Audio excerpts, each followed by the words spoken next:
Hello, and welcome to the morning brief brought to you by Lesotho Express News. A quick roundup of what's happening in the Mountain Kingdom. Prime Minister Mwekezi Majoro says young people should be at the center of strategies to mitigate climate change, and they should have been present at the COP26. Vodacom launches a library for the blind with braille books and reading robots. We also take a look at what's happening in Parliament. Prime Minister Mwekezi Majoro is among world leaders at the UN Climate Change Conference, COP26 in Scotland. There, speakers including UN Secretary General Antonio Guterres, the UK's Prince Charles, and the Prime Minister Boris Johnson, as well as Canada's Justin Trudeau, made more commitments to curb carbon emissions.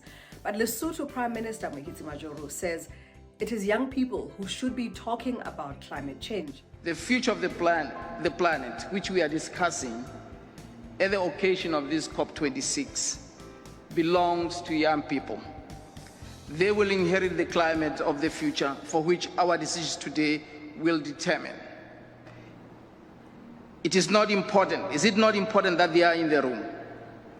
That they share our vision of that future?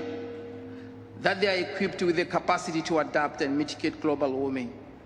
After all, it is their planet to inherit. And Vodacom Lesotho has launched the country's first library for the blind and visually impaired persons.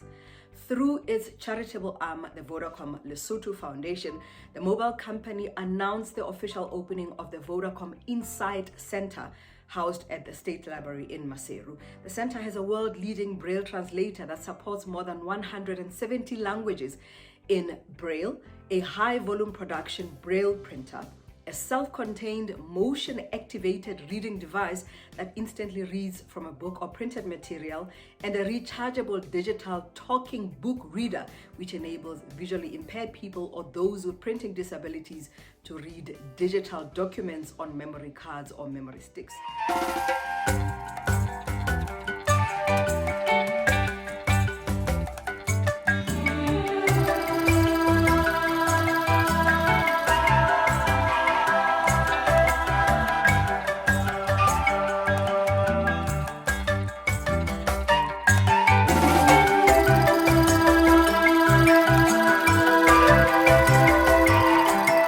The challenges that I face on daily basis include reading. It is difficult for me to access the print materials because normally they are not accessible to the blind and visually impaired person. So I get difficulties in getting the information which I need in order to live my life accordingly. I believe that this establishment will help visually impaired library users to have access to information, because for the past years, equal access to information has been a challenge for many people with print disabilities.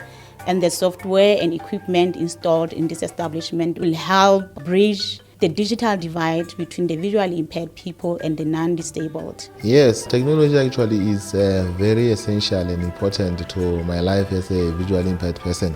For example, I'm now independent in terms of reading, in terms of writing my documents. I'm able to fulfill my professional duties because of technology. So it's quite important and helpful to my life.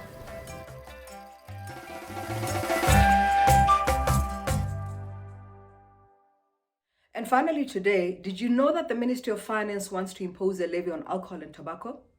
It denies that the levy was an idea from the International Monetary Fund, even though Parliament's Economic Portfolio Committee Chair, Mahuana Khati, said the IMF made it clear that that's what it wanted. The Ministry of Finance says the levy that will increase prices will reduce excessive consumption and generate more than 20 million maluti in revenue annually. However, the Lesotho Revenue Authority shoots the ministry in the foot and admits that during the COVID-19 lockdowns, when prices for illegal sales went up as high as 300%, sales continued. And to this, Parliament said then you can't argue that higher prices will curb use. On the other hand, industry, including manufacturers, Maluti Mountain Brewery and British American Tobacco, say the levy will force users to opt for illicit, even more dangerous products that don't even pay the tax that the LRA wants. The Lesotho Liquor and Restaurants Association says its findings show that only 20% of traders actually pay tax, and if LRA wants more, then it should make sure that the other 80% pays. The question is, what do you as a consumer believe should be done to curb the excessive use of alcohol and tobacco in Lesotho? Is a levy the answer? How will government ensure that it isn't squandered like the 50 million Maluti? Maseru weather today, it's sunny, a little windy, with temperatures ranging between 7 and 25. That is today's dose of the morning brief.